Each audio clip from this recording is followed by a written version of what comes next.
অনেক দিন পরে ভিডিও দিচ্ছি, তোরা দেখিস। কারণ দিচ্ছিলাম না, কারণ আমি ভিডিওটা দিচ্ছি কেউ দেখছেই না, ভিউ হচ্ছে না। ইনফ্যাক্ট ইউটিউবকে তো নোটিফিকেশনটা পাঠাতে হবে, ইমপ্রেশনেই সেন্ড করছে না, কোথার থেকে হবে? ওই জন্য অনেকটা গ্যাপ পড়ে গেল, ভিডিও দিইনি। কিন্তু এখন ছুটি চলছে, এরপর ছুটিতে উদ্ভট উদ্ভট বিভিন্ন রকমের চিন্তা ভাবনা আসছে। যে ওই যেরকমভাবে আমি একটা ফেসবুকের প্রোফাইলে দিয়েছিলাম যে যখন মুকেশ আম্বানিকে কেউ নিমন্ত্রণ করে বিয়ে বাড়ি পৈতা বাড়ি, তখন কি আপনি না আপনারা কোনটা লেখেন? ফুল ফ্যামিলি নাকি একা? তো এরকম উদ্ভট উদ্ভট যেগুলো কোনো মিনিং নেই, বেসলেস জিনিসপত্র আমার মনে আসছে। তো ভাবলাম যে সেই সব না করে বরং এরপর ভিডিওগুলো আবার করা যাক। এরপর কিন্তু তোদেরকে দেখতে হবে ভিডিওটা, ঠিক আছে? প্রথম একটা আমি এক্সপ্রেশন বলছি, গেন ট্র্যাকশন, গেজ সরি হ্যাঁ গেন ট্র্যাকশন, গেন ট্র্যাকশন বা get traction, GAIN, gain traction বা GET, get traction. Gain traction বা গেট ট্র্যাকশন, এটার মানেটা কি? এটার মানেটা হচ্ছে যে সমর্থন জুটানো বা পপুলার হওয়া, কোনো একটা কনসেপ্ট, আইডিয়া, কোনো কিছু, এইগুলো খুব যখন পপুলার হয় বা পপুলারিটি পায় জনগণের মধ্যে, বিষয়টা খুব মানে আগ্রহের সঙ্গে দেখছে, জনগণ সমর্থন করছে, সাপোর্ট জুটাতে পারছে, সমর্থন জুটাতে পারছে, তখন আবার এই এক্সপ্রেশনটা ইংরাজিতে ব্যবহার করে থাকি, গেইন ট্র্যাকশন। যেরকমভাবে যদি আমাকে এক্সাম্পল জিজ্ঞাসা করে, তখন আমি কি বলবো? The bill fail to gain traction in the parliament. The বিল, কোনো একটা বিল হয়তো সরকার ইন্ট্রোডিউস করার চেষ্টা করছে, এবং সেটা যখনই পাবলিশ করলো বা প্রেজেন্ট করলো, বিলটা যখন প্রেজেন্ট করলো, যারা ল মেকার্স যারা আছে তারা কিন্তু খুব বেশি এইটাকে নিয়ে কি বলবো উৎসাহী হলো না। অর্থাৎ এই বিলটা খুব একটা পপুলার তাদের মধ্যে হলো না। তখন আমি কি বলতে পারি? The bill fail to gain traction in the parliament. The bill fail to gain traction মানে সমর্থন জুটাতে পারলো না বা ওটা পপুলার হলো না তাদের মধ্যে। এরকমভাবে আরও অন্যরকমভাবেও আমরা করতে পারি। We didn't get traction on this idea until the board took interest. মানে আমরা কোনো একটা আইডিয়াকে ধরে আমি ইন্ট্রোডিউস করেছি, কিন্তু সেটা আমাদের কি ট্র্যাকশন পাচ্ছিল না, অর্থাৎ সাপোর্টটা পাচ্ছিল না। তো সাপোর্টটা কতক্ষণ অবধি পেল না? We didn't gate traction on this idea. এই আইডিয়াটা মানে যে আইডিয়াটা আমরা প্রেজেন্ট করেছিলাম, সেই আইডিয়াটাতে সেটা সাপোর্ট পাচ্ছিল না যতক্ষণ না অবধি until the board took interest. যে বোর্ড অফ ম্যানেজমেন্ট যেটা, যতক্ষণ না অবধি সেটাতে ইন্টারেস্ট না নিল ততক্ষণ এটা সাপোর্ট পাচ্ছিলই না। তো গেন ট্র্যাকশনটা আমরা এরকমভাবে ব্যবহার করতে পারি। গেন ট্র্যাকশন বা গেট ট্র্যাকশন যাই হোক, দুটোর মধ্যে যে কোনোটাই হোক আমরা কিন্তু ব্যবহার করতে পারি এবং সেটা আমরা লিখতে পারি, ঠিক আছে? যে কোনো স্পোকেন ইংলিশের ক্ষেত্রে, রিটেন ইংলিশের ক্ষেত্রে আমরা ব্যবহার করতে পারি। চলো এরপর নেক্সট আমি আরেকটা এক্সপ্রেশন তোদেরকে বলে দিচ্ছি, সেটা হচ্ছে fit the bill. Fit the bill, fit the bill মানে হচ্ছে কোনো একটা উদ্দেশ্যের জন্য একদম এক্সাক্ট ওইটা হওয়া, উদ্দেশ্য পূরণ করার জন্য বা কোনো একটা বিষয়ে একেবারে সুটেবল হওয়া, খুব অ্যাপ্রোপ্রিয়েট হওয়া কোনো একটা উদ্দেশ্যতে। যে ইংরাজিতে আমরা কি বলতে পারি? To be suitable for a particular purpose. কোনো একটা পার্টিকুলার পারপাসে, কোনো একটা নির্দিষ্ট উদ্দেশ্য আছে, আমাদের কোনো কিছু করার আছে, সেই ক্ষেত্রে কোনো একটা জিনিস একদম এক্স্যাক্ট হওয়া, মানে যেটা আমার দরকার আছে সেই জিনিসটা আমি পেয়ে গেছি। যেমন ধরুন কোনো আমি কম্পিউটারে কোনো একটা আমি সফটওয়্যার খুঁজছি এবং ইন্টারনেটে খুঁজতে খুঁজতে আমি সেই সফটওয়্যারটা পেয়ে গেলাম, যেটা আমার কাজটাকে কিন্তু ঠিকঠাকভাবে করে দেবে, ঠিক আছে? সেই ক্ষেত্রে আমি বলতে পারি this new software fits the bill. Fits the bill, ওই ফিট দ্য বিলটা ওই যে বললাম যেটা ভাবছি সেইটাই এক্স্যাক্ট জিনিসটাই হয়ে যাওয়া, মানে হচ্ছে এক কথায় টু বি সুটেবল। সুটেবল হওয়া মানে হচ্ছে একদম উপযুক্ত হওয়া কোনো কিছুর জন্য, টু বি সুটেবল হয়েছে। তো এরপর ধরে নে আমি কোনো প্লেনে যাব, প্লেনে করে ফ্লাইটে যাব এবং ভাবছি যে কোনো একটা কিছু পড়ে যাব, কতক্ষণ আর বসে থাকবো, নেটটাও তো থাকে না, ইন্টারনেটটা সেই সময় থাকে না। তখন একটা গল্পের বই আমি খুঁজছিলাম, আলটিমেটলি আমি একটা বই পেলাম। তখন আমি বলবো যে I am looking for a fun novel to read on the plane, this one should fit the bill. I am looking for a fun novel, একটা মজাদার কোনো একটা নভেলের কথা বা নভেলকে আমি খুঁজছি, to read on the plane, প্লেনে বসে ফ্লাইটে বসে আমি সেটা পড়বো, এরকম আমি একটা নভেলকে খুঁজছি, একটা উপন্যাসকে খুঁজছি। This one should fit the bill, এটাই উপযুক্ত হবে। কোনো একটা বই পেয়েছি, সেটা বলছি this one should fit the bill, ঠিক আছে? আরেকটা ইয়েতে চলে যাই, আরেকটা এক্সপ্রেশন চলে যায়, যেমন সিং দ্য পিয়ান। সিং দ্য পিয়ান, পিয়ান মানে হচ্ছে, সিং দ্য পিয়ান মানে হচ্ছে তোমার কারো সম্বন্ধে খুব প্রশংসা করা, কাউকে একেবারে মাথায় তুলে নাচতে থাকা বলা হয় না, বাংলাতে আমরা বলতে কি মাথায় তুলে নাচছে, অর্থাৎ খুবই প্রশংসা করছে, হলো। অ্যাকচুয়ালি পিয়ানটা মানেটা কি? Paean is a song or speech of triumph, জয় অর ট্রিবিউট। কোনো কিছু জয়, কোনো কিছু জয় হয়েছে, বিজয় ঘটেছে, বা কোনো আনন্দ হয়েছে, বা কাউকে ট্রিবিউট দিচ্ছি, ঠিক আছে, সেই সম্বন্ধীয় কোনো গানকে বা স্পিচকে আমরা পিয়ান বলা হয়, বলে থাকি। তো সিং দ্য পিয়ান মানে হচ্ছে কারো বিজয় গাথা গাওয়া, কারো কোনো অ্যাচিভমেন্ট হয়েছে সেইটা সম্বন্ধে কোনো কিছু আমি বলছি, কোনো স্পিচ দিচ্ছি, গান করছি, সেই ক্ষেত্রে আমরা এই এক্সপ্রেশনটাকে ব্যবহার করতে পারি, ঠিক আছে। এটার একটা এক্সাম্পল বলতে পারি যে critics sang the paean of the director's latest film calling এটা মাস্টারপিস। মানে ক্রিটিক্স যারা আছে, সমালোচকরা, তারা যে ডিরেক্টরের যে লেটেস্ট যে মুভিটা আছে সেটা সম্বন্ধে বিশাল মানে প্রশংসায় পঞ্চমুখ হওয়া, বাংলাতে আমরা যেটাকে বলতে কি প্রশংসায় পঞ্চমুখ হওয়া, সেই প্রশংসায় পঞ্চমুখ হওয়াকে আমরা সিং দ্য পিয়ান বলে থাকি, ঠিক আছে। তো critics sang the paean of the director's latest film calling it a masterpiece, এবং তাকে প্রশংসায় পঞ্চমুখ হয়ে গেছিল ক্রিটিক্সরা ওই ডিরেক্টরের মুভি সম্বন্ধে, এবং এটাকে কি বলেছিল, এটাকে মাস্টারপিস বলেছিল, এই মুভিটাকে মাস্টারপিস বলছে, মানে একদম শ্রেষ্ঠ কীর্তি, ঠিক আছে। যেমন আরও আমরা বলতে পারি, এই এক্সাম্পল দিতে পারি, the employees hang the paean of their retiring boss honouring his years of leadership. মানে এমপ্লয়িজরা তাদের যে বস যে রিটায়ার্ড করছিলেন তার প্রশংসায় পঞ্চমুখ হয়ে গেছিলেন, এবং তার যে এত বছরের যে লিডারশিপ সেটাকে তারা সম্মান জানাচ্ছিল, মানে সম্মান জানাতে জানাতে সেই যে বস যে রিটায়ার্ড করছেন তাকে নিয়ে তার এমপ্লয়িজ যারা ছিল, যার কর্মীরা, তারা কিন্তু প্রশংসায় পঞ্চমুখ হয়ে গেছে, ঠিক আছে। যেমন আরও আমরা এক্সাম্পল বলতে পারি, historians often sing the paean of ancient civilization for their architectural Marvels.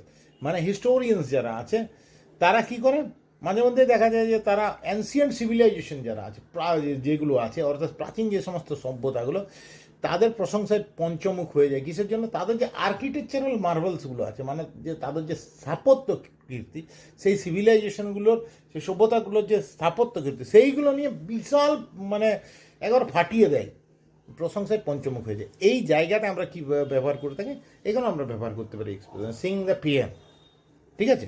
এরপরে আমরা যে বলে থাকি যে সামর্থ্য নেই, এইটারও একটা ইংরাজি আছে, চল এরপর আমি তোদেরকে সেইটা বলে দিই। এইটার মানে হচ্ছে ওয়্যার উইদেল। ওয়্যার উইদেল মানে হচ্ছে ওই যে বললাম means resources or ability, specially financial or practical যে এবিলিটি, সেইগুলোর কথা বলা হয়। নিডেড টু অ্যাকমপ্লিশ সামথিং, মানে যেগুলো দরকার পড়ে কোনো কিছু অ্যাকমপ্লিশ করার জন্য, কোনো কাজকে সম্পাদন করার ক্ষেত্রে যে মিনসগুলো, যে রিসোর্সেসগুলো, যে সমস্ত বিষয়গুলো থাকতে হয়, মানে সামর্থ্য, সেটা শারীরিক হতে পারে, আর অর্থনৈতিক হতে পারে, অন্যান্য বিভিন্ন রকমের ফ্যাক্টর, যেগুলো কোনো একটা কাজকে সফলভাবে করতে আমাদেরকে সাহায্য করে, যে সমস্ত বিষয়গুলো, সেইগুলোকে আমরা ওয়্যার উইদাল বলে থাকি। ইংরাজিতে ওয়্যার উইদাল বলি, বাংলাতে আমরা বলে থাকি সামর্থ্য। এক্সাম্পল হিসাবে আমরা কি বলবো, he didn't have the wherewithal to buy a new car. তার সেই সামর্থ্যটা ছিল না একটা যে নতুন কার কিনবে। He didn't have the wherewithal to buy a new car. তার সেই সামর্থ্যটা ছিল না, অর্থাৎ তার টাকা ছিল না, এই ক্ষেত্রে যেটা হচ্ছে টাকা ছিল না, হয়েছে তো। যেরকমভাবে আরেকটা আমরা এক্সাম্পল বলতে পারি, she has the wherewithal to start her own business. She has the wherewithal to start her own business, মানে তার একটা নতুন ব্যবসা শুরু করার জন্য তার যে সামর্থ্যটা দরকার সেটা আছে, তার আছে, ঠিক আছে। এইরকমভাবে প্রচুর এক্সপ্রেশন আছে যেগুলো আমাদেরকে ইংরেজি কিন্তু লিখতে সাহায্য করে। এরপর আমি আরেকটা বলে দিচ্ছি, বিহিমত। বিহিমত মানে হচ্ছে কোনো কিছু একটা বিশাল প্রকাণ্ড কোনো কিছুকে, বিশেষ করে যেটা খুবই পাওয়ারফুল, সেইগুলোকে বলা হয়। এইটা অনেক ক্ষেত্রেই যার বিজনেস অর্গানাইজেশনকে, কোনো বড় কোম্পানি, কোনো অবজেক্ট, এই সবগুলোকে বিহিমত বলা হয়। BEHEMOTH। বিহিমত মানে হচ্ছে সামথিং এনর্মাস, পাওয়ারফুল ও ডমিনেন্ট, অফেন ইন সাইজ, মানে খুবই পাওয়ারফুল, খুবই বড়, খুবই ডমিনেন্ট, যেটা সাইজে বড় হবে। আবার কোন দিক দিয়ে বড় হতে পারে, ইনফ্লুয়েন্সের দিক দিয়ে বড় হতে পারে, বা ক্যাপাবিলিটির দিক দিয়েও বড় হতে পারে। It can describe a large company, organization or object. মানে এটা কোম্পানিকেও মিন করতে পারে, কোনো একটা বড় কোম্পানি, যেমন ধরুন মুকেশ আম্বানির রিলায়েন্স কোম্পানি, বিশাল বড় একটা বিহিমত। কোনো একটা বড় অর্গানাইজেশন যেমন রেড ক্রস অর্গানাইজেশন, কোনো একটা বড় এক্সাম্পল, সেইগুলোর ক্ষেত্রে আমরা বিহিমত ব্যবহার করে থাকি, ঠিক আছে? তো এটার এক্সাম্পল আমরা হিসাবে আমরা কি বলতে পারি, Amazon is a behemoth in the e commerce industry. Amazon is a behemoth in the e commerce industry. E commerce ইন্ডাস্ট্রিতে অ্যামাজন হচ্ছে, অ্যামাজন যেখান থেকে আমরা মানে জিনিসপত্র কিনে থাকি, অনলাইনে যে সমস্ত জিনিসগুলো কিনি, সেই অ্যামাজন কোম্পানি, সে হচ্ছে একটা বিহিমত, একটা বিশাল প্রকাণ্ড একটা মানে কোম্পানি। কিসের ক্ষেত্রে? In the e commerce industry. E commerce ইন্ডাস্ট্রির ক্ষেত্রে অ্যামাজনটা একটা বিহিমত। এটার আরও অনেক রকমের এক্সাম্পল আমরা দিতে পারি, যেরকমভাবে the old warship was a behemoth staring over the smaller boats.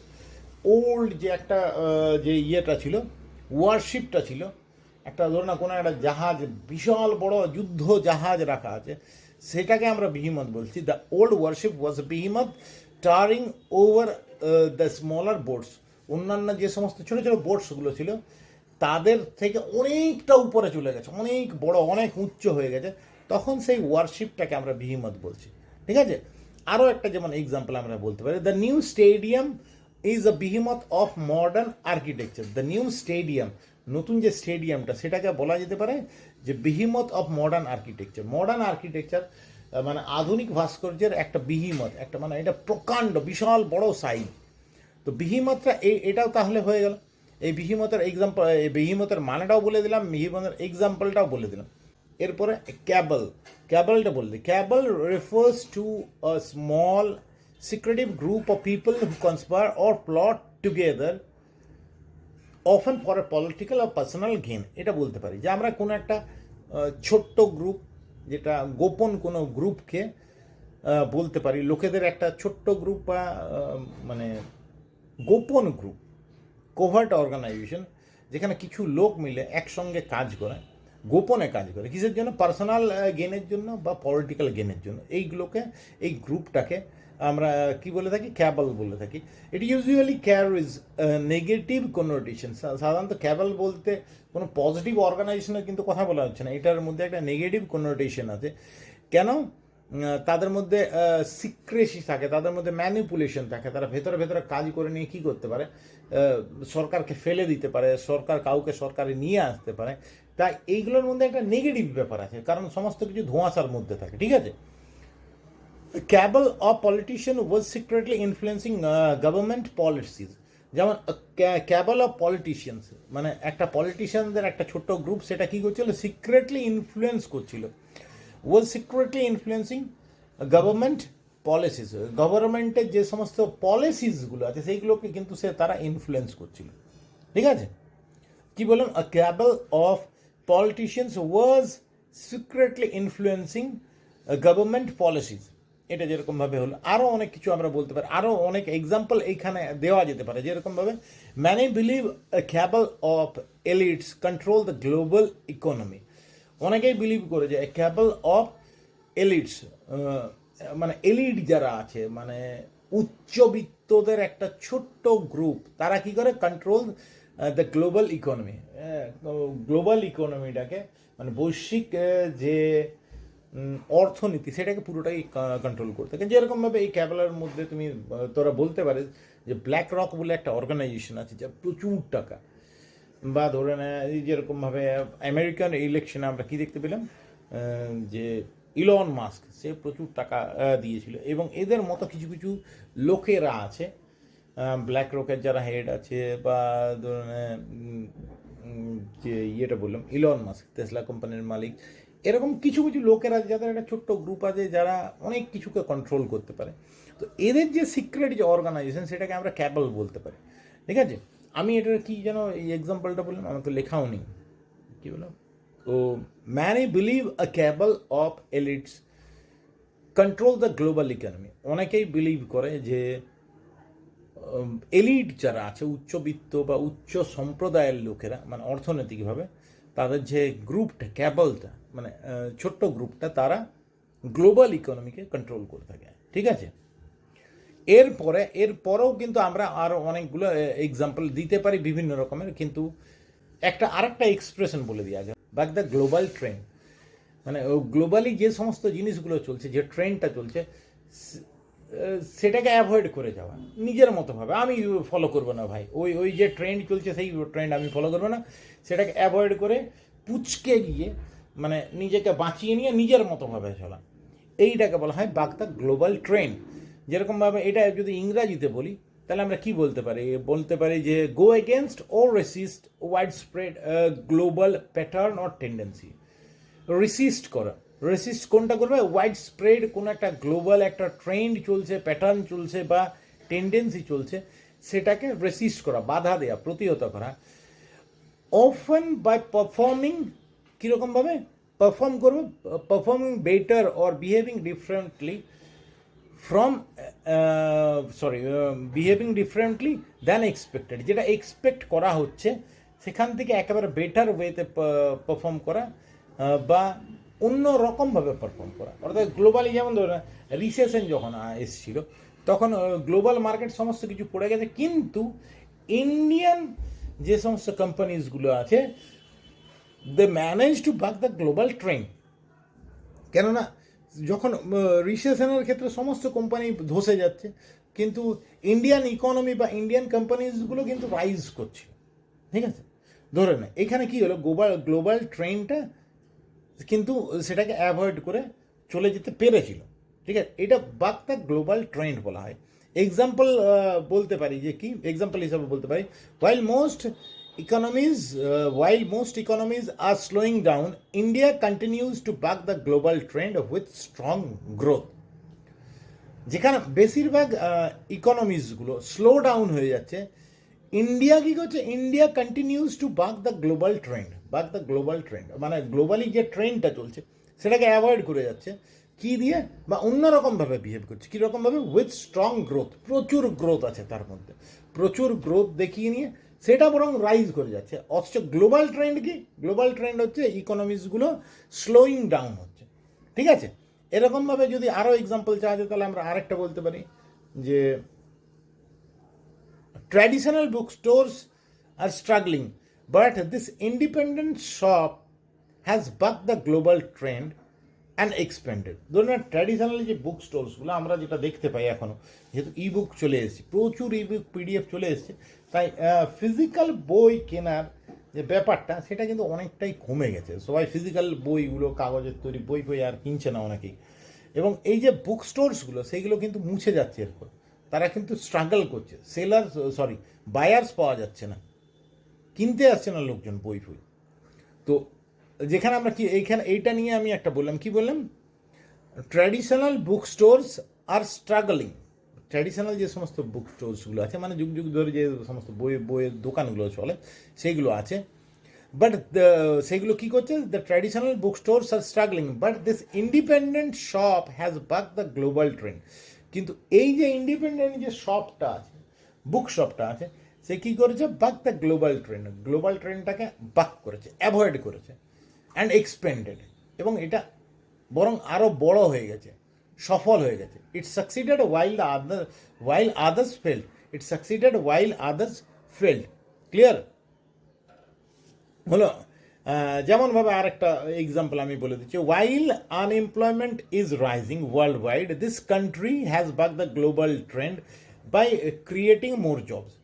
While unemployment is rising worldwide, যেখানে ওয়ার্ল্ড মানে গোটা বিশ্ব জুড়ে আনএমপ্লয়মেন্ট বেড়েই চলেছে, while unemployment is rising worldwide, the country has bucked the global trend.